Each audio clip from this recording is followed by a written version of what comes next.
Hoy revisamos un documento sobre el reciente reacomodo de poder en la Cuarta Transformación, detallando los cambios en el gabinete de Claudia Sheinbaum y la reestructuración de Morena.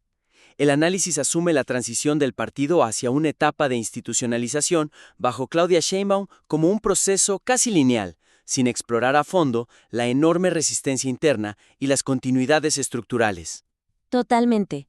O sea, el autor establece súper bien que el movimiento pasa de esta legitimidad fundacional de López Obrador a una disciplina institucional con Sheinbaum. Pero la debilidad salta cuando el texto se enfoca muchísimo en las salidas y en las reglas nuevas. Claro, como la salida de Luisa María Alcalde. Exacto, nos narra todo este salto de alcalde a la consejería jurídica o esta nueva regla no escrita de que, pues, tienes que renunciar a tu cargo en el gobierno si quieres competir en 2027. Al darle tanto peso a esto, el autor minimiza la permanencia de la vieja guardia. Se omite por completo el peso de que la Secretaría de Organización no se haya tocado en el Congreso Extraordinario del 3 de mayo. O sea, es como renovar por completo la fachada de una casa, pero dejas intactos los muros de carga originales. Si la Secretaría de Organización no se toca, ¿no corremos el riesgo de que la institucionalización sea solo una capa de pintura sobre la misma estructura personalista? Pues sí, porque esa es la médula del asunto.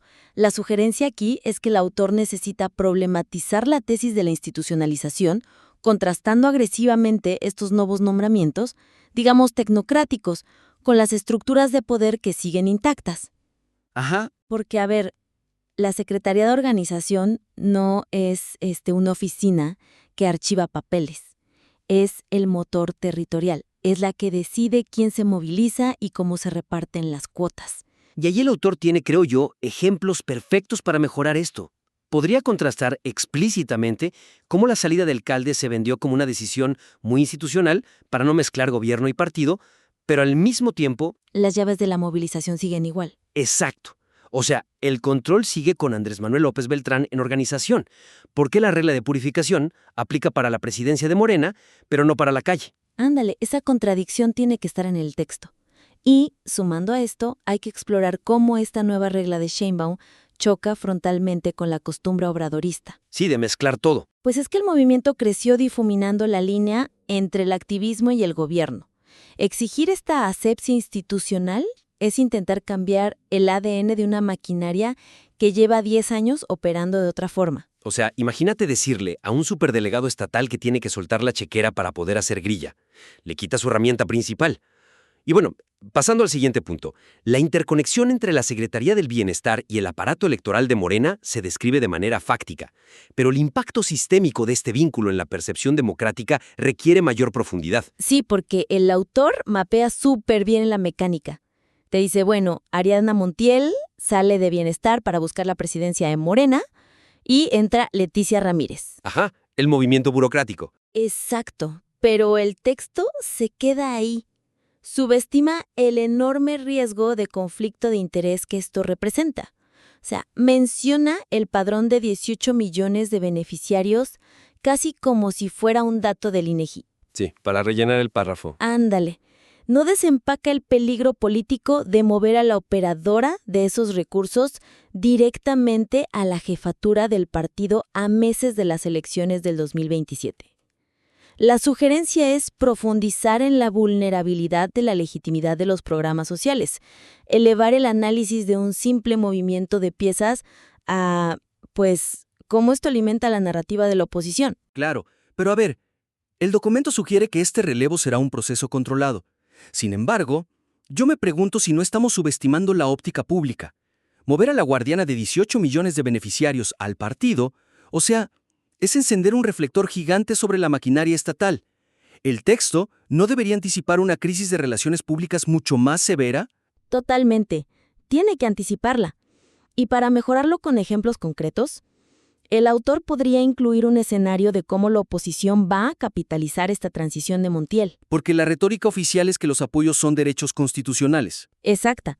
Pero si pasas a tu operadora principal al partido, pues la oposición te va a destrozar ese argumento frente a la opinión pública. La narrativa cambia de «es un derecho» a Es un mecanismo de compra de votos. Sí, se vuelve transaccional. Y otro ejemplo que puede usar el autor es analizar el reto interno de Leticia Ramírez. O sea, ella viene de un perfil más conciliador en la presidencia, pero hereda una estructura masiva. Sí, los servidores de la nación. Ajá, los módulos, los bancos, toda una estructura que fue moldeada con una lógica electoral por Montiel. O sea, Leticia llega a manejar un tráiler que ya va a 120 kilómetros por hora en otra dirección. ¿Cómo manejas esa tensión? Eso le daría mucha carnita al análisis. Y mira, hablando de tensiones, el papel del Partido Verde y el Partido del Trabajo se menciona como un factor de fricción electoral, aunque falta examinar cómo esta dependencia amenaza la autonomía política del nuevo oficialismo. Eres un punto ciego gigante en el texto. La debilidad es que trata a los aliados, al Verde y al PT, como puro ruego de fondo, como fricción estándar. Como si fuera cualquier elección. Exacto. Se pierde la oportunidad de analizar cómo la presión de estos partidos es la causa directa de que Sheinbaum esté centralizando el poder tan rápido a través de figuras operativas. O sea, tú dices que el autor debería replantear, por ejemplo, el papel de Citlali Hernández en la Comisión Nacional de Elecciones. Totalmente. Esa es la sugerencia. En lugar de describirla solo como una pieza que se mueve por reestructura, hay que enmarcar su llegada a la Comisión de Elecciones como un escudo defensivo urgente. Para frenar la extorsión de los aliados. Ándale, contra el chantaje político. Porque, a ver, al leer sobre el nombramiento de Citlali, el texto lo presenta como un paso súper lógico de organización. Pero ¿qué tal si lo vemos desde la perspectiva del chantaje? ¿Acaso poner a alguien tan duro como Citlali no es tanto una muestra de fuerza de Morena, sino más bien una respuesta de pánico ante unos aliados que tienen la mayoría legislativa como rehén? Es que eso es, y el autor tiene que poner ejemplos concretos de esto. Puede desarrollar el caso de San Luis Potosí o la postura del diputado Jesús Esma en la Ciudad de México, para ilustrar cómo el Partido Verde está encareciendo su lealtad de forma súper agresiva. Sí, porque el Verde sabe que sus votos valen oro ahorita. Y cobran las facturas en especie electoral. El autor tiene que explicar que la misión de Citlali ahí no es nomás revisar encuestas y ya, es fungir como un muro de contención. O sea, sentarse en la mesa a decir que no. Exacto, para asegurar que las 17 gobernaturas que están en juego en 2027 no se diluyan en concesiones desproporcionadas al PT y al Verde. Claro, porque si ceden en todo, pierden el control territorial. Y bueno, para recapitular el viaje analítico que hicimos hoy, empezamos problematizando esta narrativa de una institucionalización impecable frente a la permanencia de la vieja guardia obradorista. Sí. Luego, profundizamos en la vulnerabilidad enorme que genera la puerta giratoria entre la Secretaría del Bienestar y la dirigencia del partido, este cruce de Montiel y Ramírez. Y cerramos replanteando el nombramiento en la Comisión de Elecciones como una maniobra defensiva vital ante el chantaje de los partidos aliados. Así es. En resumen, las acciones concretas para el autor son: introducir en el texto los contrastes explícitos entre las salidas institucionales, como la de alcalde, y las permanencias de figuras clave. Segundo, incluir este escenario de riesgo sobre el conflicto de interés en bienestar y cómo afecta la percepción pública. Y lo del Verde.